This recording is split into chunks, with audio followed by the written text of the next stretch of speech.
Learn the first lesson. A person who cannot control his words shows that he cannot control himself and is unworthy of respect. The momentary satisfaction you gain with your biting words will be outweighed by the price you pay. Laws of power. Law 4. Say less than necessary.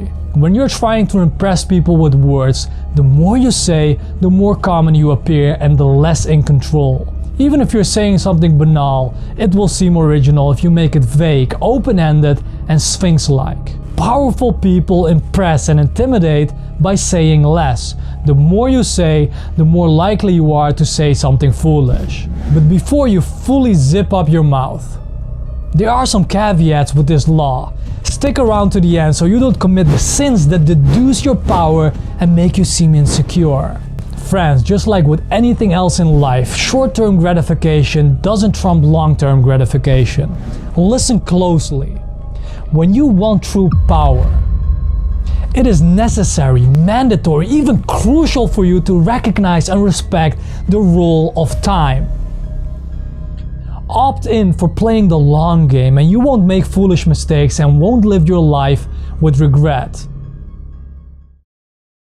Observance in Suits. If you've seen the Power intro video, you will enjoy this clip even more. Louis Litt got into a fight with his ex-girlfriend's new fiancé.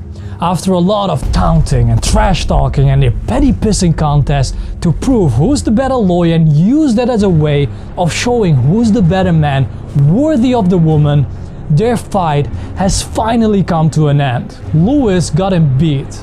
See what happens next. If you're nice, I might let you avoid being humiliated in court. You're the one who's going to be humiliated. If you go to court, that's what everyone's going to see. What do you want? $30 million. And I want it written in the settlement that Louis Litt is the superior lawyer to Xander Epstein. No way. Yeah, way. You're really that petty? You can bury it in the fine print if you want. You can put it in Latin if you want. But it's going in there. And you're always going to know it's there.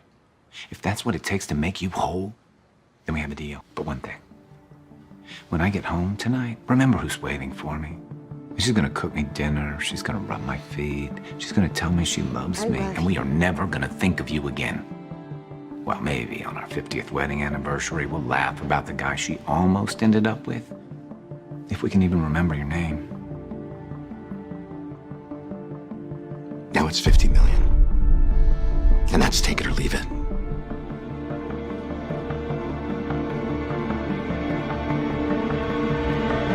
Exactly. The human tongue is a beast that few can master. It strains constantly to break out of its cage, and if it's not tamed, it will run wild and cause you grief. Power cannot accrue those who squander the treasure of words. The price went from 30 million to 50 million just by him trying to get back at him in the spur of a moment. Again, the momentary satisfaction you gain with your biting words will be outweighed by the price you pay.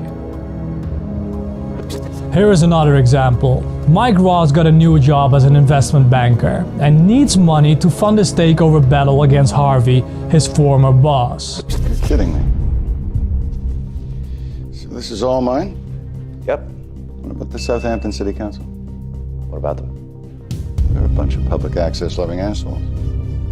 Like I said, what about them? You want something from them? Just your consideration.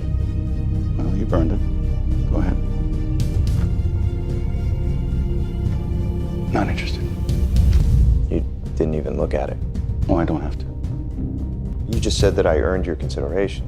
And you just got it. Gillis Industries is ripe for a turnaround, and I already own 7%. Now go beg someone else for money, because you're not getting mine. I don't understand. You don't have to. Now get the hell out of my office. Mr. Giannopoulos. I said get the hell out. It was you. What did you say to Giannopoulos? Not much, just that you were the person responsible for his number 2 leaving him. I was responsible. He agreed to it. Well, what he didn't know was that it was his own lawyer who came up with the idea.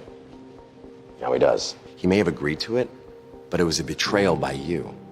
And here's a little something you obviously do not know about investment banking. The only thing more satisfying to these guys than money is sticking it to someone who stuck it to them. In the first scene, you detected perfect application of the law by Tony Giannopoulos. Did you see the aura of power surrounding him?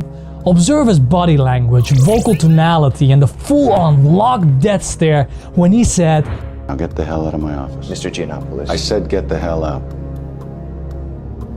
Friends, get it through your head. Powerful people impress and intimidate by saying less. The more you say, the more likely you are to say something foolish. Right after that scene, the law is defied by Lewis. For God's sake, he had won the battle. He blocked Mike from getting funding and blew him out of the water. Yet, it wasn't satisfactory to him. He wanted to get back at Mike for something else. He started flaunting his superior knowledge and explaining that investment bankers want to stick it to each other. Click! Mike got an idea and was therefore right back in the game. Yet again, we observed a Pyrrhic victory. So